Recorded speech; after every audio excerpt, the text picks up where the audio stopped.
Ready? Start.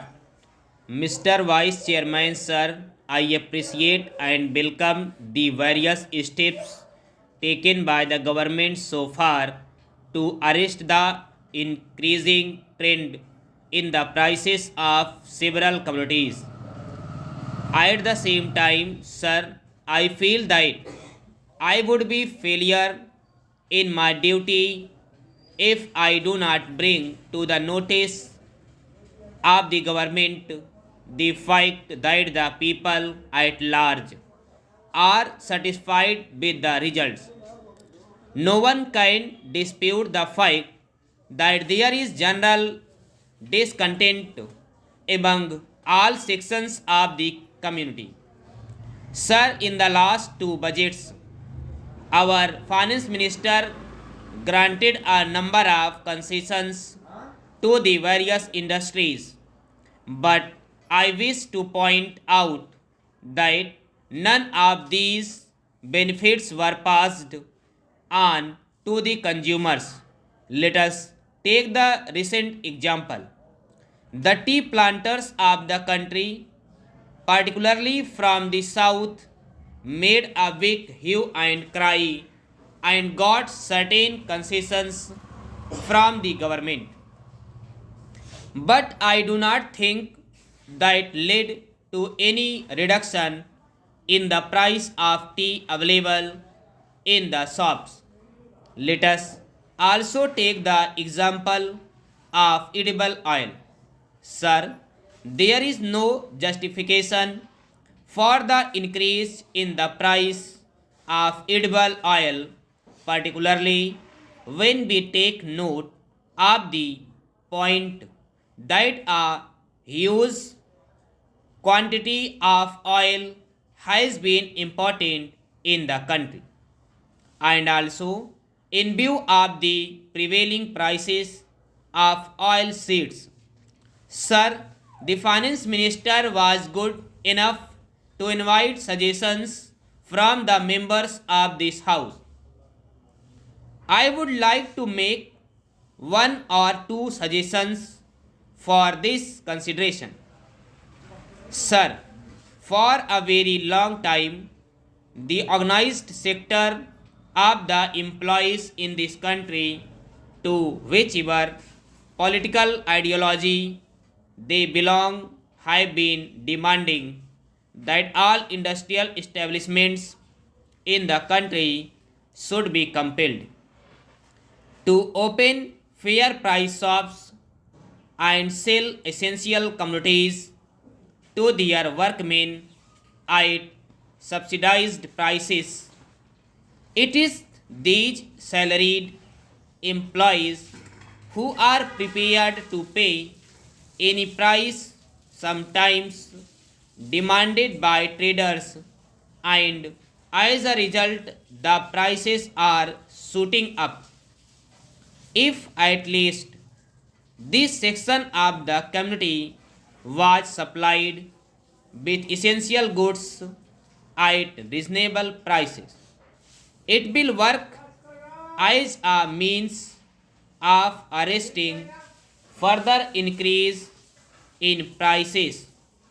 In some cases, the producers feel it will be profitable for them to suppress the production and sell those essential articles in black market and get enough profit.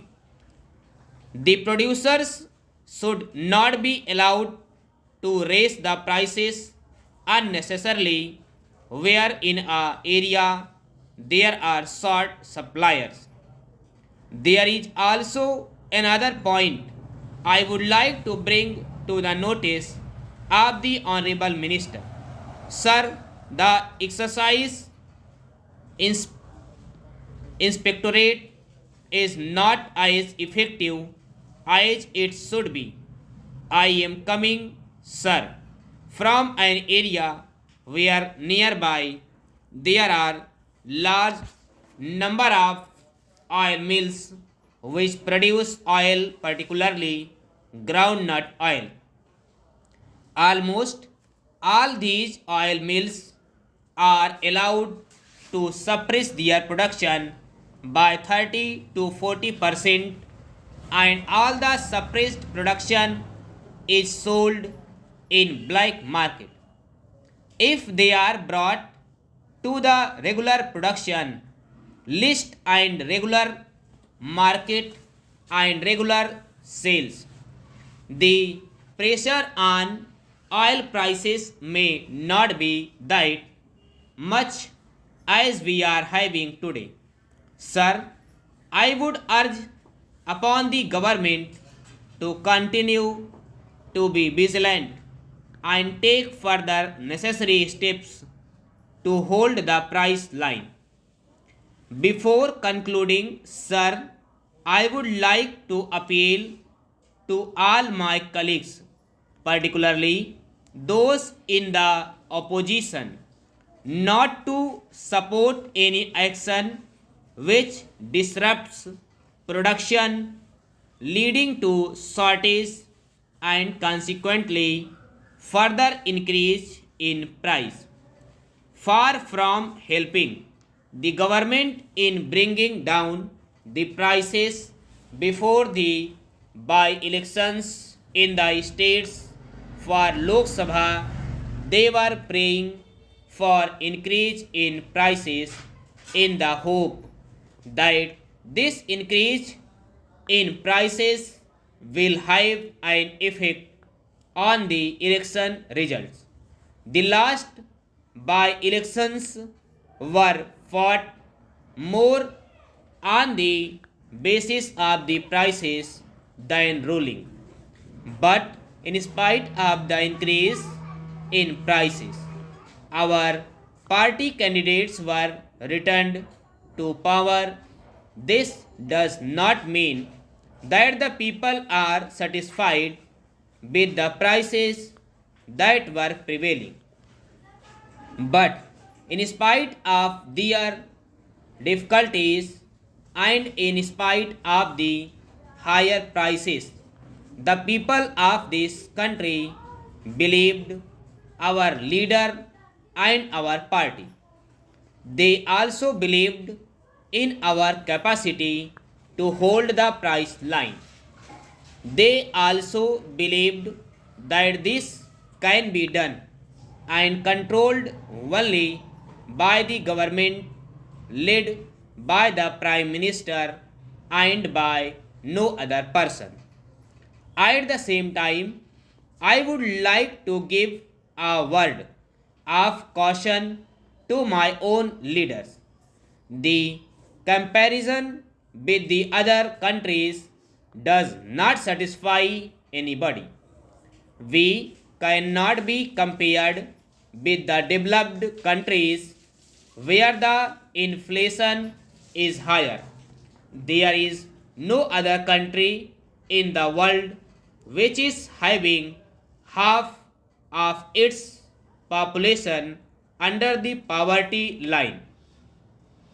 Therefore, what is needed now is that satisfaction, comparison, but action and nothing but action. Therefore, sir, the simple question of managing the economy is very important. The same thing has happened in the case of sugar.